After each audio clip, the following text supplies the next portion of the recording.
Coming up next on Backchecking the Bolts. I mean, Brandon Hagel, this is the Brandon Hagel game, in my opinion. The man dragged this team into a fight, literally at times. And first Gordie Howe hat trick in franchise history. So, which actually should be the I'm on a campaign to rename it the Mark Recchi hat trick, because I remember when I looked a couple years ago. Mark Recchi had one of all people. Well, Mark Recchi had the most Gordie Howe hat tricks in NHL history. Welcome to Backchecking the Bolts. Backchecking the Bolts is your cup of coffee to get you the latest on the Tampa Bay Lightning. Join host Jason Linkus and the managing editor of Raw Charge, Justin Godfrey, as they break down the Lightning's most recent games and go beyond the highlights, telling you what the box scores didn't. It's time to drop the puck. Well, everybody, we are back for our Game 2 instant recap, and unlike the previous 7 Lightning playoff overtime games, this one is victorious. J.J. Mosier about 10 minutes in over the glove of Jakub Dobeš, and this series is tied at 1. Hi, I'm Jason Linkus. You are on the Backchecking the Bolts podcast, and as always, I am joined by the managing editor of Raw Charge, who was at the game last night. You can read him at www.rawcharge.com. He is Justin Godfrey. Justin, it's about time they were able to pull out one of these overtime games. I mean, he had a couple of things we hadn't celebrated in a long time. One, a first period lead, and then a home win, an overtime win. I mean, it was Christmas all in one here for Lightning fans who, not going to lie, it seems like the general consensus is confidence was a little bit lacking among the Lightning Nation, especially about midway through this game. But it's funny how the tides can turn. Lightning played a very strong second half of the game. J.J. Mosier with a subtle little move along the blue line and just wristed it through traffic, and Dobeš never saw it. So it sent the good old Benchmark International Arena fans into a frenzy. Justin, let's go back to the beginning of the game. The Lightning did not have a shot in the first 8.5 minutes, but the first one went in the net. It was Brandon Hagel, his third of the playoffs. He had 2 in game 1. A bad angle shot. The initial shot got blocked. Then he got the puck almost at the far wall, threw it on net, and there was some traffic there, but I thought that was a bad one that Dobeš would want back. Yeah, I was kind of watching the game from a couple different angles. I was up high for the first couple periods, went down low for the last one. Dobeš is an interesting goalie to watch. I don't know how well he actually tracks the puck, to tell you the truth. And I don't know if it was just a one-game thing. I hadn't really been paying attention to it. Like Hagel's shot, even Mosier's shot, both of those were kind of, I don't want to say they're stoppable shots. I mean, this is a tough game, and it's not easy being a goaltender. But there are also about 4 or 5 other shots that I noticed in the third period where he didn't react to it until he was behind him. I mean, most of those shots went wide, but he relies a lot on the team in front of him blocking shots, and he relies a lot on his positioning, it feels like. And I think there's times when he loses sight of the puck. It's one of those things I kind of want to ask some of the Canadiens fans once, they're not quite as grumpy as they are right now. Just, is that something that's been noticeable by him? Because, like Hagel's shot, it's kind of one of those weird shots where he's almost shooting it out of frustration after having yet another shot blocked, because he just kind of turns and whips it onto the net. It goes in. But, I mean, playoff hockey, this is what happens. I mean, you just shoot the puck and it goes in sometimes. It doesn't have to be the pretty tic-tac-toe passing play. It doesn't have to be a 195-mile-an-hour blast from Radish or something like that. Sometimes you just throw the puck on net and let the hockey guys decide it's going to go in or not. And that kind of got him going. I mean, Brandon Hagel, this is the Brandon Hagel game, in my opinion. The man dragged this team into a fight, literally at times. And first Gordie Howe hat trick in franchise history. So, which actually should be the I'm on a campaign to rename it the Mark Recchi hat trick, because I remember when I looked a couple years ago. Mark Recchi had one of all people. Well, Mark Recchi had the most Gordie Howe hat tricks in NHL history. I know Gordie Howe only had, I think, 3. Yeah, it was only like 3. I think Recchi had the most the last time I checked. Wow, so, I never would have guessed the wrecking ball. This is what you do in the summer when you're looking up stuff and go down rabbit holes. He's about 5'8" from good old little Kamloops, British Columbia, and here's the guy fight and score dropping goals, the right? gloves. Yeah. But Hagel had the goal. He had the assist on the Kucherov goal. He dropped Slafkovsky with a big right hand. There's that big fracas in the first period. He goes out there pumping up the crowd, waving to the crowd, and after he knocks down Slafkovsky, he's making motions to the crowd. So he dragged this team into the fight, which is what he's been doing the entire series so far. It's just been doing pretty much his entire career in Tampa. I mean, the man's got two speeds. It's either stop still or he's going 1,000 miles an hour. And, I really think the team fed off of that tonight. A little too much at times, but yeah, it was great. It was just a fun game to be at. It's good to see the Lightning fight back. You had mentioned maybe they got a little bit riled up too much at times. Josh Anderson, I think, has gotten under their skin a little bit. Now, Anderson's out there causing problems, but you had I'm going to call them two penalties. One was actually called. They did not call Kucherov late in the first period for a blatant interference call where he hit Anderson from behind. With less than 2 minutes left, it was Scott Sabrin who did the exact same thing. This time it got called. The officials actually reviewed it as a possible major, only called the 2-minute minor. Are the Lightning letting Josh Anderson get under their skin a little bit? I don't know. I think it's an overall thing. They get into it. They've done it against Buffalo a few times. They've done it against Florida. It's a fine balance between being a physical team and then standing up for yourself and then going over the line. After game one, Cooper talked about the penalties they took. Somebody asked him if it was a carryover from the regular season. He said no, because they weren't the overly aggressive penalties. Last night, they kind of got back into that a little bit where they were going out of their way to hit people after the whistle.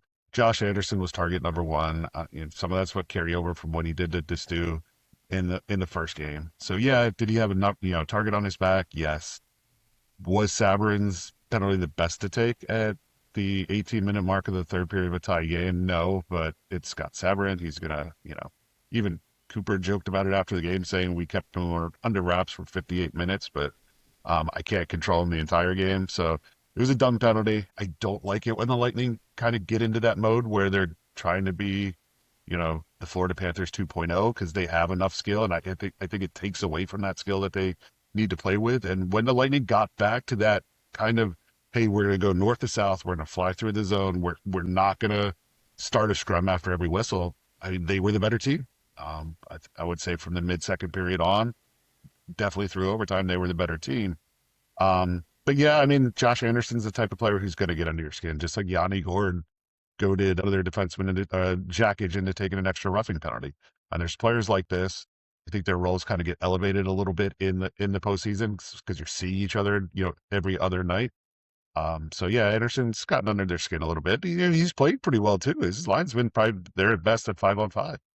So 5-on-5, that's been the line that's created offense. Yeah. And they got that goal to make it 2-1. Justin, I want to talk about the game tying goal. It was 2-1, about 7.5 minutes, I believe, left in the third period. Montreal had their top line out there against the Kucherov line.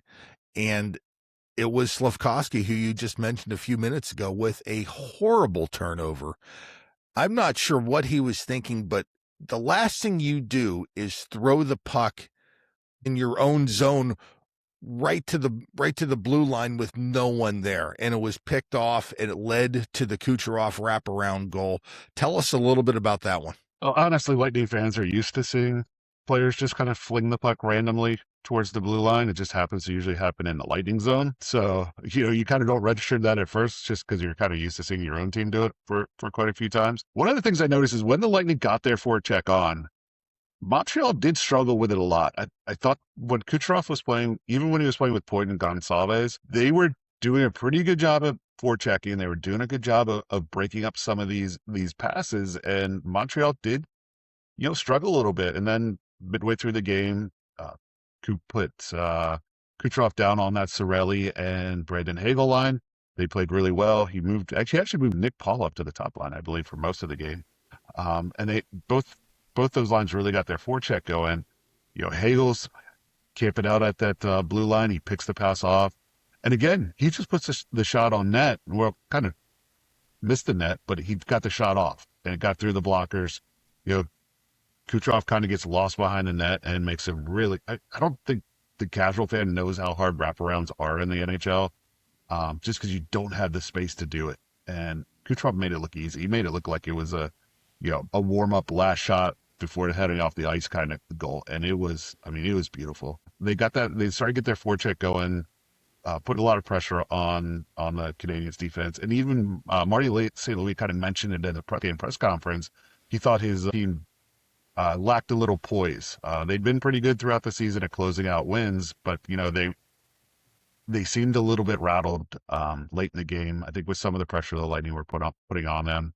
Kucherov gets that tying goal, and then overtime was just all Lightning. I mean, it was 100%, 11 minutes, 12 minutes or whatever of the Lightning throwing pucks at Dobish. In overtime, the Lightning outshot Montreal by a 9-0 margin. But the one thing I want to talk about, Justin, was the Montreal defense. I felt like in the first game and the first two periods of game two, the Montreal defense was dictating what the Tampa offense was going to do. They were meeting them at the blue line, standing them up, forcing Tampa to make that next move.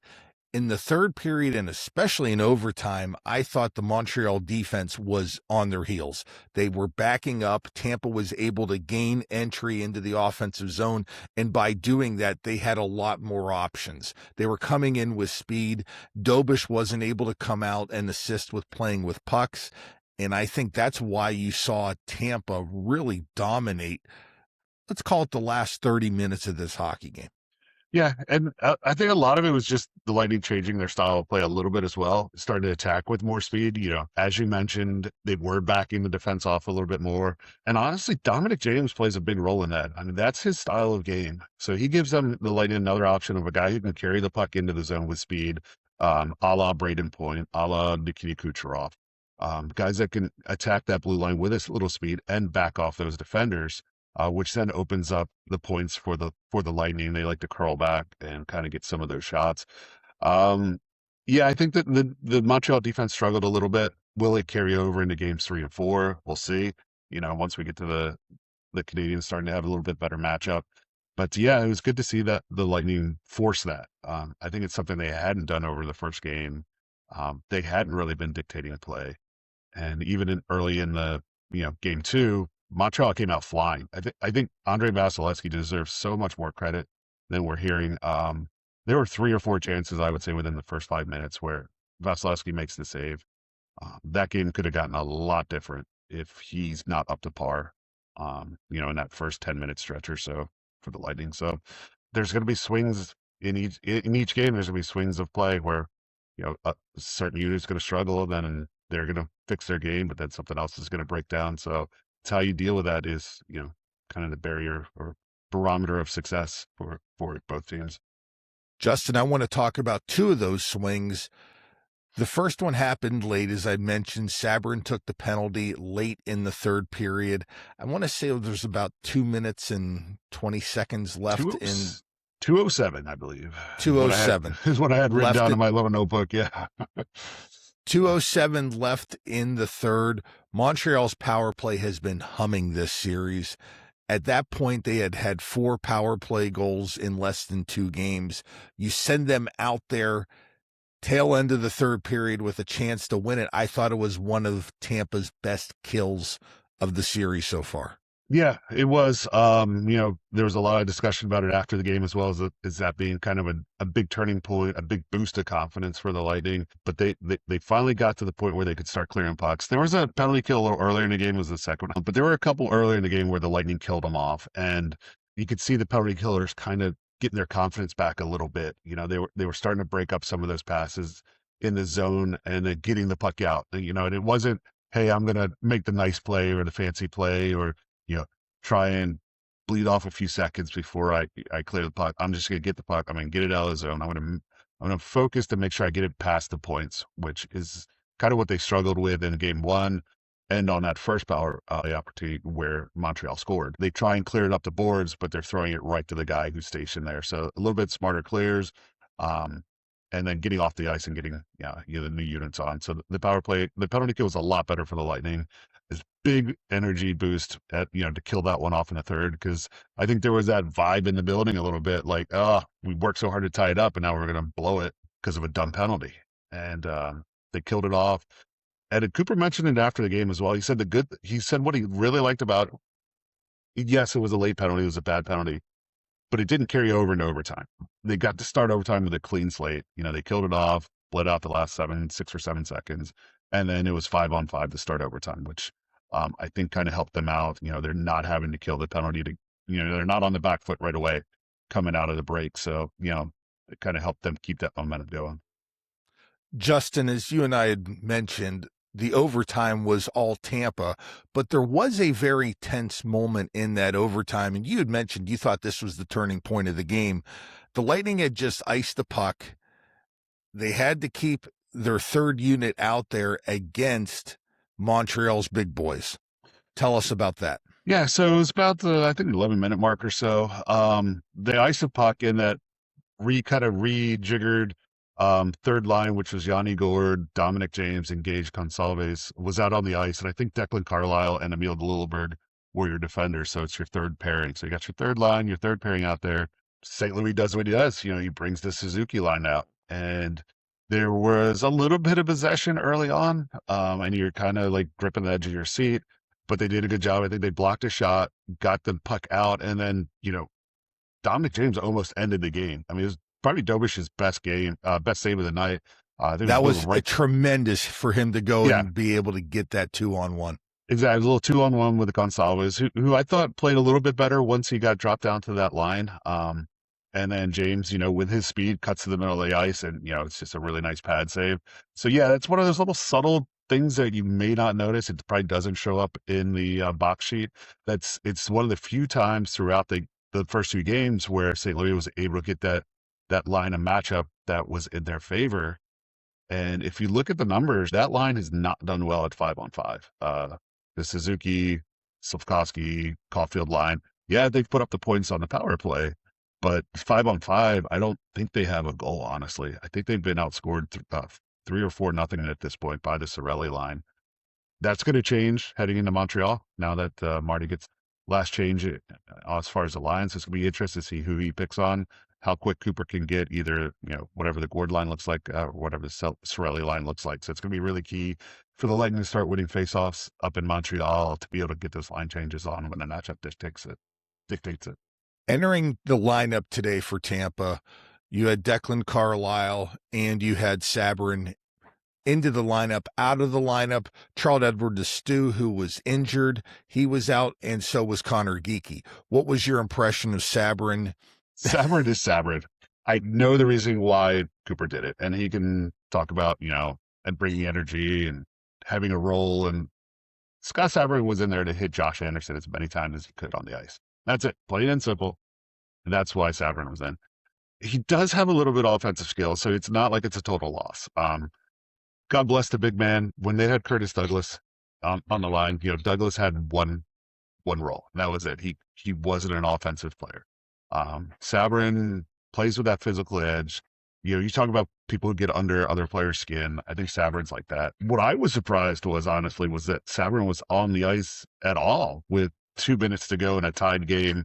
And I was just about to ask you that. Yeah, almost a must-win game. Cooper didn't get away from rolling his lines. Once the Lightning kind of got their game going on, he rolled his lines constantly, including late in the third period, including overtime. I think Sabrin had, so it would have been Perry, Gergensons, and Sabrin. They had regular shifts in overtime. He doesn't shy away from putting his bottom 6 out there in big situations. He trusts his players. Does Sabrin play game 3? I don't know. You still have Oliver Bjorkstrand you can bring in too if you're looking to, boost that offense a little bit on the fourth line. Maybe he does play. He serves a role. I don't think it's a deterrent. I don't think that whole physical deterrent thing works in the NHL. I think it's something fans talk about. If someone's going to make a bad hit, they're going to do it no matter who's in the lineup, right? If Sabrin's in, if Arbor Jackage is in, the bad hits are still going to be bad hits. But that being said, Sabrin played to his role. He got under the Canadian skin. He laid out Anderson. A lot of Montreal fans weren't happy with the hit. I wasn't thrilled with the hit just because of the timing, but it was a dumb hit. It was a dumb hit. The crowd was wondering why it was a major. You're always going to see those called a major from now on, just so that the Yeah. refs can review it. There was no head contact. The puck was, I guess, within the same county at one point, so they reduced it to a minor. Much like the Anderson hit on Destu, those were minor hits. Those should have been minor penalties, and that's what they were called. So he did what he had to do. 8-9 minutes of him a night isn't going to kill this team. So. Justin, the other addition was defenseman Declan Carlisle. What was your impression of Carlisle? Who was he paired with the majority of the game? So he was paired with Lilleberg for the game. I don't think he stood out either way, getting struggling or being the next Bobby Orr. One of the nice things that bringing him in is it gives you a pairing where both guys can play either side. They're both left-handed shot defensemen, but they've played on the right side a lot this year, so they're comfortable flipping back and forth, which I think sometimes helps the Lightning with the way they do their defensive coverage. There's a lot of kind of flip-flopping in the zone as they're tracking their men. So I thought he played fine. Personally, I would have liked to see Max Crozier in. I think Crozier gives you a little bit more offensive ability. But Carlisle is fine. He's been what he's been all season long. He's a solid, replacement level player. He's a good third pairing defenseman. So he came in, he did well. I think you'll probably see that rotation stay as long as Destu is out, which we don't really know how long it's going to be. It's going to be day to day for the rest of his life if the Lightning can help it. We got the 2-day break, which is nice for the Lightning. Kind of helps them reset and get ready. They're actually flying up to Montreal today. So they're going to be up there, kind of get used to the atmosphere a bit, and then get comfortable and get this thing started again on Friday. Yeah, Friday, Game 3 will be 7 o'clock at the Bell Center in Montreal. As someone who's been to the Bell Center many times, expect an electric atmosphere. They'll pack in well over 20,000 to the Bell Center. It's Montreal. It's playoff time. It's an atmosphere, honestly. I've been to over 170 different venues. It's probably one of the top 3, and I would probably put that right up there with going to a game at Notre Dame Stadium, and I've been to Kansas basketball games. It's as good as anything that you will see. Justin, let's take a real quick look around the NHL. 5 series right now are tied 1-1, but there are 3 series right now with the 2-0 lead. Carolina with 2 tight wins against the Ottawa Senators. The Philadelphia Flyers controlled the Penguins for the better part of the first 2 games. They're up 2-0 heading back to Philadelphia. And Colorado with a 2-1 overtime win yesterday. They're up 2-0 in the series against the Los Angeles Kings. Justin, of those 3, which team can make a comeback and make that a series? If Ottawa could ever stay healthy on their blue line, I'd give them a shot. I know we kind of talked about this before the podcast. We've sent some texts on it. I know Pittsburgh has looked at like absolute garbage the first 2 games, but I still think they have a chance. I think with them, it just takes one. And I think the longer it goes, I think the better Crosby probably feels. I don't know what kind of injury he's playing with, but he's definitely playing with something. I would be amazed if he's at 50% right now. He just doesn't look like Sidney Crosby. He looks invisible. Yeah. He looks invisible out there. I've watched both of those games. The Penguins overall, it reminds me of when they lost to Boston in 2013 in the Eastern Conference Finals. They scored 2 goals in 4 games. They're playing in the offensive zone, but they're not getting any quality chances whatsoever. The Flyers have defended them easily. The Flyers look quicker. Flyers are younger, of course, but they're right now the ultimate counterpuncher. I think the only thing I worry about if I'm Rick Tocchet is with the energy that they are going to get from their home crowd, and they are going to get a lot of energy. Are they going to be as disciplined, feeding off that energy, trying to create offense? It's a lot easier to play defense on the road. You stay composed. Once you get that extra adrenaline, are you going to take chances that you haven't in the first 2 games? And I think that's the Penguins' hope right now, because if the Flyers continue what they're doing, the Penguins are going to need some bounces to go their way. Yeah, and I think if the Penguins get a couple of those bounces, if they get some dumb goals or something like that, I think they can kind of get in the Flyers' heads a little bit. Like I said, they're a very young team. They haven't been through, a playoff run like this. Heck, Montreal was playing college, 3 weeks ago? So it's one of those things where an older team like Pittsburgh could find a way to start winning some ugly games. They do have to be better in front of the net. They do have to start putting some pressure on Vladar. But again, you got a goalie in there who hasn't really been playoff tested that much. So, get some shots on Vladar, make him work a little bit. It's kind of the same thing with the Lightning and Dobish, is make the guy work and make him prove that he can be a playoff goalie. So of those three, I think Colorado's going to probably win in 4 or 5. They're just a better team than, and again, with Ottawa, it's just the injuries. I mean, I think I saw like Zub's hurt now, and Yep. I think one of their other defensemen was banged up as well. They don't know if he's going to play Klebin. I think Tyler Klebin was the other one. So they just can't catch a break health wise, which it's unfortunately part of the game. It's you fight so hard down the stretch. A lot of these players are worn out, and the injuries start creeping up. So, Well, they just got Sanderson back, and Sanderson played, I think, over half the minutes in game 2, the double overtime loss that they had. Sanderson's one hell of a player. I mean, he is just a great skater, fluid out there, sees the ice extremely well. Of the 3, though, Justin, I still think Ottawa has the best chance. I'm waiting for Frederik Andersen to come back to earth. He hasn't played this well all year. And in games 1 and 2, he was the difference in why Carolina was able to get those 2 tight wins. I think he comes down to earth a little bit. I think they go back to Ottawa. If the Senators can get game 3, I think this series goes 6 or 7. I still believe that. It's just a bad matchup for Ottawa just because of the pressure Carolina brings, though. Anderson's been playing really well, but when you have a defense that's already struggling with injuries and being able to play, like how many times can Sanderson play 25 minutes, 30 minutes? How many times can Thomas Chabot, who's he's got like Wolverine like healing here. I mean, he broke his arm 3 weeks ago and he's back out there. What's his status level? So it's Carolina just wears you down. And maybe another team, maybe if Ottawa's playing Boston, I would like their chances a little bit better. Even if they were playing Buffalo, you talk about that, that hype of playing in front of the home crowd. And I think Buffalo's kind of going through that right now as well. They haven't, they pulled out game 1, but they did not start very well. And, last night's game, they struggled a little bit too. It's a real thing, trying to impress your home fans, feeding off that energy. I mean, it's going to be like that in Montreal for game 3. I mean, that place is going to be, like you said, it's going to be nuts. The good thing with Montreal is that they went through it last year, right?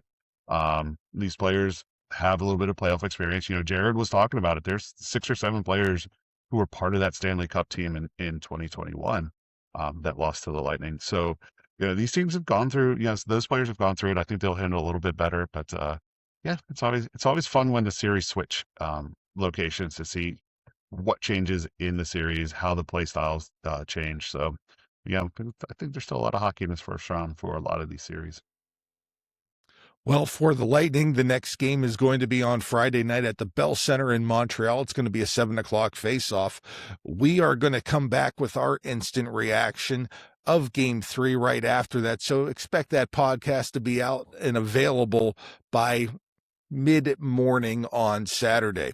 You can read all of Justin's recaps and his previews for Game 3 at www.rawcharge.com. For Justin Godfrey, I'm Jason Linkus. Thank you very much for joining us today. Please hit that like and subscribe button, and go Bolts. Go Bolts. Thank you for listening to Backchecking the Bolts. We are free and available on all platforms, including Apple, Spotify, iHeartRadio, Amazon, YouTube, and Deezer. If you enjoyed it, please be sure to subscribe and leave a review. You can follow Justin on Blue Sky at rawcharge.com. You can follow the show on X at Tampa_Bolts_pod and on Facebook, Instagram, and YouTube at Backchecking the Bolts. If you're interested in advertising on the show or partnering with us, you can find more information in the show notes or email Jason at backcheckingthebolts@yahoo.com.